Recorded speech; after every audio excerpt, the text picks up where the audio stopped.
സുഹൈൽ, ഇത് അമേരിക്കയുടെ ഒരു സീരിയസ് ആയ നയം പ്രഖ്യാപിക്കുകയാണോ പ്രസിഡന്റ്? ഗസയെ ഒഴിവാക്കുക, എന്നിട്ട് അത് പിടിച്ചെടുത്ത് അതിനെ ഒരു ടൂറിസ്റ്റ് മേഖലയാക്കുക, എല്ലാവർക്കും വരാൻ കഴിയുന്ന ഒരു തീരദേശ സുഖവാസ കേന്ദ്രമാക്കുക, ഒരു അമേരിക്കൻ നയം അദ്ദേഹം ഗൗരവത്തിൽ പറയുകയാണോ? തീർച്ചയായും ഇത് അബദ്ധത്തിൽ വന്നുപോയ ഒരു പ്രസ്താവനയല്ല. മൂന്നാമത്തെയോ നാലാമത്തെയോ തവണയാണ് ഡൊണാൾഡ് ട്രംപ് ഗസക്കാരെ അവിടെ നിന്ന് മാറ്റുമെന്ന് പറയുന്നത്. ഇപ്പോഴത്തെ ഒരു പ്രസ്താവനയുടെ ഒരു പ്രാധാന്യം എന്ന് പറയുന്നത് അത് അമേരിക്ക അത് ഏറ്റെടുക്കും എന്ന് ട്രംപ് പറയുന്നു എന്നുള്ളത് തന്നെയാണ്. എന്ന് മാത്രമല്ല, അവിടെ വേണമെങ്കിൽ അമേരിക്കയുടെ സൈന്യത്തെ വരെ നിയോഗിക്കും എന്ന് ട്രംപ് പറയുകയാണ്. അമേരിക്കയുടെ നയത്തിലെ തന്നെ ഗസയുമായി ബന്ധപ്പെട്ട അല്ലെങ്കിൽ ഫലസ്തീനുമായി ബന്ധപ്പെട്ട നയത്തിലെ പ്രധാനപ്പെട്ട ഒരു മാറ്റമായി തന്നെ ഇതിനെ കാണുന്നു. ബൈഡൻ സർക്കാർ പോലും, ഏറ്റവും കൂടുതൽ സൈനിസത്തോട് ചേർന്ന് നിന്ന ബൈഡൻ സർക്കാർ പോലും ഗസയിൽ കൈവയ്ക്കുന്നത് അമേരിക്കക്ക് പൊള്ളുന്ന കാര്യമാണ് എന്ന ഒരു നിലപാടിലായിരുന്നു ഉണ്ടായിരുന്നത്. അവിടെയുള്ള ജനങ്ങൾക്ക് അവിടെ താമസിക്കാനുള്ള സൗകര്യം ഒരുക്കുക എന്നുള്ളതായിരുന്നു ബൈഡൻ സർക്കാർ പോലും പറഞ്ഞിരുന്നത്.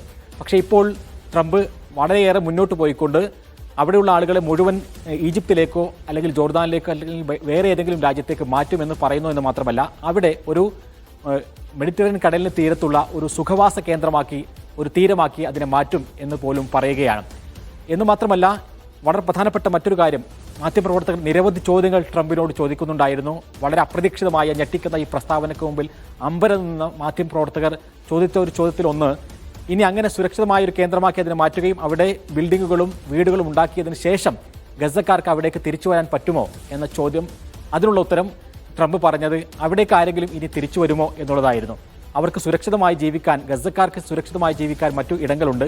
അവിടെ ലോകത്തെ മറ്റു ജനങ്ങൾ, വേർഡ്സ് പീപ്പിൾ എന്നാണ് അദ്ദേഹം പറഞ്ഞത്, ലോകത്തെ മറ്റു ജനങ്ങൾ അവിടെ താമസിക്കും, പലസ്തീനികൾക്കും വേണമെങ്കിൽ അക്കൂട്ടത്തിൽ താമസിക്കാം എന്നുള്ളതായിരുന്നു ട്രംപ് പറഞ്ഞത്. അതായത് ട്രംപിൻ്റെ ഒരു റിയൽ എസ്റ്റേറ്റ് പ്ലാൻ ഗസയിൽ ഉണ്ട് എന്ന് സോഷ്യൽ മീഡിയയിലടക്കം വളരെ പ്രചാരണം നേടിയിട്ടുള്ളൊരു കാര്യമാണ്.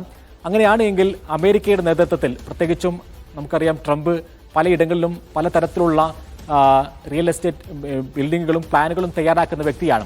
ഗസയെ അങ്ങനെ ആ തരത്തിൽ ഏറ്റെടുത്തുകൊണ്ട് ഒരു ലോക ടൂറിസ്റ്റ് കേന്ദ്രമാക്കി മാറ്റുക എന്നുള്ളതെല്ലാമാണ് ട്രംപിൻ്റെ പദ്ധതി എന്നാണ് നമുക്ക് മനസ്സിലാക്കാൻ സാധിക്കുന്നത്. പക്ഷേ ഇത് എല്ലാ അന്താരാഷ്ട്ര മര്യാദകളുടെയും ലംഘനമാണ് എന്നുള്ള കാര്യത്തിൽ ഒരു സംശയവുമില്ല. ഒരിടത്ത് താമസിക്കുന്ന ആളുകളെ ബലം പ്രയോഗിച്ചുകൊണ്ട് മാറ്റുക എന്നുള്ളത് അന്താരാഷ്ട്ര മര്യാദകൾക്ക് വിരുദ്ധമാണ്. എന്ന് മാത്രമല്ല, ഗസക്കാരെയും ഫലസ്തീനികളെയും സംബന്ധിച്ചിടത്തോളം അത് അപ്രായോഗികമായൊരു കാര്യം കൂടിയാണ് എന്നുള്ള കാര്യത്തിൽ സംശയമില്ല. ഇപ്പോൾ ഹമാസിന്റെ പ്രസ്താവന വന്നിരിക്കുന്നു. അത് ഒരിക്കലും പ്രയോഗവൽക്കരിക്കാൻ സാധിക്കാത്തതാണ്, റെഡിക്കുലസ് ആണ്, പരിഹാസ്യമാണ് എന്നാണ് ഇപ്പോൾ പറയുന്നത്. സുഹൈൽ, ഈ കാര്യത്തിൽ പരിഹാസ്യമാണെന്ന് പറയാം. അത് അന്താരാഷ്ട്ര മര്യാദകൾക്ക്, അന്താരാഷ്ട്ര കരാറുകൾക്ക്, നിയമങ്ങൾക്കെതിരാണ് എന്നൊക്കെ പറയാം. ആ പോയിന്റ് അവിടെ ഉണ്ട്. അതിപ്പോൾ ഇസ്രായേലിനെയും അമേരിക്കയെ സംബന്ധിച്ച ഒരു ഘടകമല്ല. അതല്ലാതെയുള്ള വലിയ പ്രായോഗിക പ്രശ്നങ്ങളിനകത്തില്ലേ ഈ 22 ലക്ഷം മനുഷ്യരെ മാറ്റുക, എന്നിട്ട് അതിനെ പുനർനിർമ്മിക്കുക, അതിനെ കൂടുതൽ മനോഹരമാക്കുക? ഈ മാറ്റുക എന്ന് പറയുന്ന പ്രക്രിയ എന്തുമാത്രം ഇനിയിപ്പോൾ ഫോഴ്സ് ചെയ്യാൻ തീരുമാനിച്ചാൽ എന്തുമാത്രം പോസിബിൾ ആണ് സുഹൈൽ? അതൊട്ടും നടക്കാത്തതാണ് എന്ന് നമുക്കറിയാം.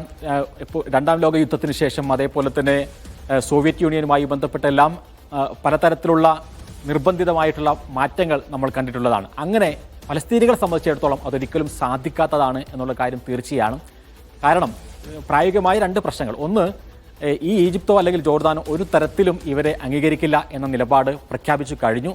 പ്രത്യേകമായ യോഗം ഈജിപ്തും ജോർദാനും സൗദിയും അതേപോലെ തന്നെ UAEയും ചേർന്നുകൊണ്ടൊരു യോഗം കൈറോയിൽ കഴിഞ്ഞ ആഴ്ച ചേരുകയും അതിനെ തടയിടാൻ വേണ്ടിയുള്ള എല്ലാ തന്ത്രങ്ങളും അവർ ആസൂത്രണം ചെയ്യുകയും ചെയ്തിട്ടുണ്ട്. നമുക്കറിയാം, ഈജിപ്തിൽ പ്രത്യേകിച്ചും റാലികളടക്കം, പൊതു റാലികളടക്കം നിരോധിക്കപ്പെട്ട ഒരു സമയമാണിപ്പോൾ. പക്ഷേ അവിടെ സർക്കാർ സ്പോൺസേഡ് റാലി ഇത്തരം ഒരു പദ്ധതിക്കെതിരെ നടന്നത് റഫ അതിർത്തിയോട് ചേർന്നാണ് എന്നുള്ള കാര്യം നമ്മൾ ഓർക്കണം. അപ്പോൾ അത് സ്വീകരിക്കാൻ ഈ രാജ്യങ്ങൾ തയ്യാറല്ല എന്നുള്ളത് ഒരു കാര്യം. മറ്റൊന്ന്, ഈ 22 ലക്ഷം മനുഷ്യരെ ഒറ്റയടിക്ക് ഏതെങ്കിലും സ്ഥലത്തേക്ക് നിർബന്ധിച്ച് മാറ്റുക എന്ന് പറയുന്നത് അതൊരു രണ്ടാം നെക്ബയായിരിക്കും. അപ്പോൾ എന്തിനു വേണ്ടിയാണോ ഇതെല്ലാം ചെയ്യുന്നത്, പ്രത്യേകിച്ചും അബ്രഹാം അക്കോർഡിലേക്ക് തിരിച്ചു പോകാനും മറ്റുള്ള രാജ്യങ്ങളെ, പ്രത്യേകിച്ചും സൗദി, UAE പോലെയുള്ള രാജ്യങ്ങളെ ഈ ഇസ്രായേലുമായുള്ള ബന്ധം കൂടുതൽ ശക്തമാക്കാനൊക്കെ വേണ്ടിയുള്ള തന്ത്രങ്ങൾ ആവിഷ്കരിച്ചുകൊണ്ടിരിക്കുന്ന ഈ സമയത്ത് ഒരു രണ്ടാം നെക്ബ എന്ന് പറയുന്നത് പശ്ചിമേഷ്യയിൽ ഇസ്രായേലിൻ്റെയും അതേപോലെ തന്നെ അമേരിക്കയുടെയും എല്ലാ പദ്ധതികളെയും നിഷ്പ്രഭമാക്കുന്നതായിരിക്കും എന്നുള്ള കാര്യത്തിലും ഒരു സംശയമില്ല. പ്രത്യേകിച്ചും ന്യൂ മിഡിൽ ഈസ്റ്റ് എന്ന് പറഞ്ഞുകൊണ്ടാണ് ഈ ഒക്ടോബർ 7 സംഭവത്തിന് മുമ്പ് നെതന്യാഹു അദ്ദേഹത്തിൻ്റെ ഒരു പുതിയ പശ്ചിമേഷ്യൻ പദ്ധതി അവതരിപ്പിച്ചത്. അവിടെ ഫലസ്തീൻ പ്രശ്നവും ഫലസ്തീൻ രാഷ്ട്രവും മുഴുവൻ മുങ്ങിപ്പോകുന്ന ഒരു കാഴ്ചയാണ് നമ്മൾ കണ്ടിരുന്നത്. പക്ഷേ ഇപ്പോൾ ഗസയിൽ നിന്ന് ആളുകളെ വീണ്ടും മാറ്റാനുള്ള ശ്രമങ്ങൾ ആരംഭിച്ചു കഴിഞ്ഞാൽ ഗസ പ്രശ്നം അല്ലെങ്കിൽ ഫലസ്തീൻ പ്രശ്നം എന്നത്തേക്കാളും ശക്തമായി തന്നെ ഉയർന്നു വരും എന്നുള്ള കാര്യത്തിൽ ഒരു സംശയവുമില്ല.